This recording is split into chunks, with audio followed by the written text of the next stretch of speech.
রান্নাটি আমার সম্পূর্ণ কমপ্লিট। নামানোর আগে দিয়ে দিব বিলাতি ধনিয়া পাতা। আর এই ধনিয়া পাতাটা এই সিজনে, গরমের সিজনে ভালো লাগে। আমাদের যে দেশি ধনিয়া পাতাটা এখন সেই সেন্টটা খুব ভালো লাগে না, এই ধনিয়া পাতার সেন্টটাই আমার কাছে অন্তত ভালো লাগে। কেমন লাগলো আজকে রেসিপিটি কমেন্ট বক্সে দিতে।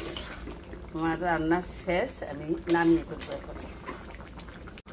কেমন আছো সবাই? পাঁচমিশালি জীবনে স্বাগত জানাই। বন্ধুরা, আজকে তোমাদের মাঝে আমি শেয়ার করছি একটি চিংড়ি মাছ দিয়ে পাঁচমিশালি সবজি এবং কালারফুল সবজি। সম্পূর্ণ রেসিপিটি আশা করি দেখবে। চিংড়ি মাছ দিয়ে পাঁচমিশালি সবজি, কুমড়া, সাজনা, পটল, আলু এবং পুঁই শাকের ডগা, বেগুন সব সবজি মিলিয়ে একটি চিংড়ি মাছ দিয়ে আজকে সবজি করব। দেখতে থাকো সম্পূর্ণ রেসিপিটি। তেল দিয়ে দিলাম, কড়াইতে দিয়ে দিব চিংড়ি মাছ। চিংড়ি মাছ ভেজে নিব, লবণ। চিংড়ি মাছ ভেজে নেওয়ার পর দিয়ে দিব সবজি।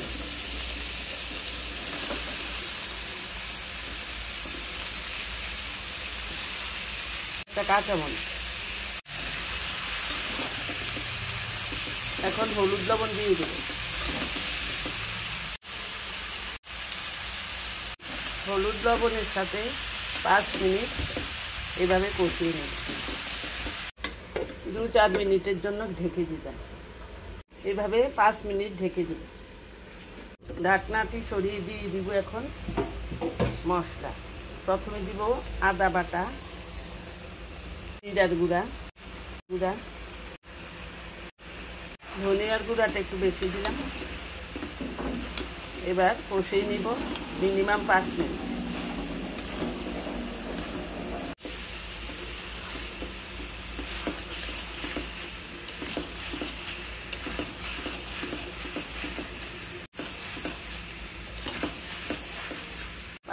কষিয়ে নিলাম, দিয়ে দিব এখন জল।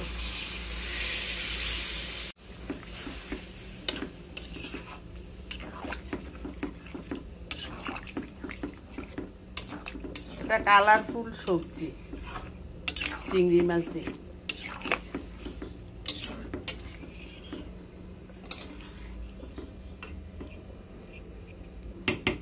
2-3 মিনিটের জন্য ঢেকে দেব। এখন সবজিটা ফোড়ন দেব। ফোড়নে দেব 4টা শুকনা মরিচ, 2টা তেজপাতা চিড়ে নিয়েছি, দেব 5 ফোড়ন। এই সবজিতে পেঁয়াজ রসুনের কোনো ব্যবহার নেই, এভাবেই ভালো লাগে।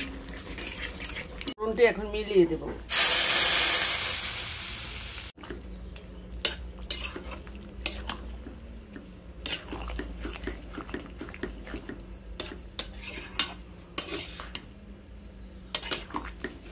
দিয়ে দেব সামান্য একটু চিনি।